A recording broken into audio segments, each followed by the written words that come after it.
Jano, druhý bol Jožo, jeden druhého dobodal nožom. Keby bol Jožo, nenasral Jana, mohol sa dožiť pekného rána. Keby bol Jožo, nenasral Jana, mohol sa dožiť pekného rána.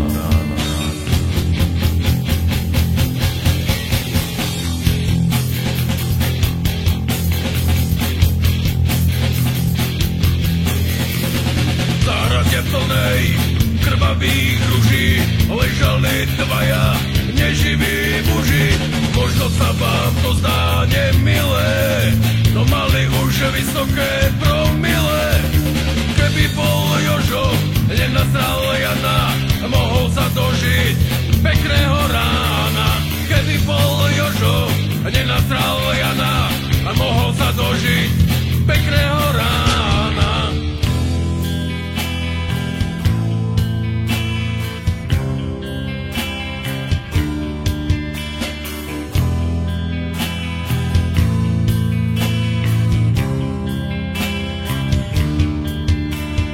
V záhrade plnej krvavých ruží stáli tam dvaja priblblí muži.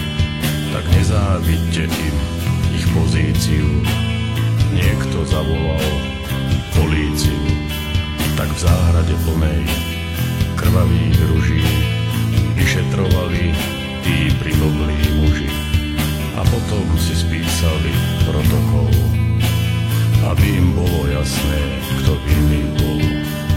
Jano bol dobrák od kosti, no občas sa pekne nazlostil. Idiot Jožo vždy rýpal do Jana, jeho chyba, mohol sa dožiť pekného rána.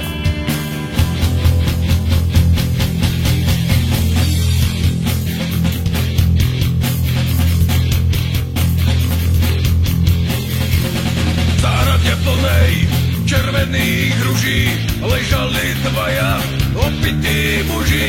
Pod ružami už leží iba Jožo, narazil na Jana s ostrým nožom.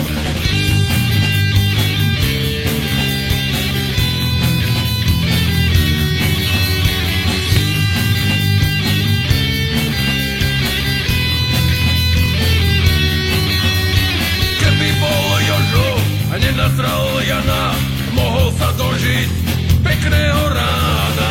Keby bol Jožo, nenasral Jana,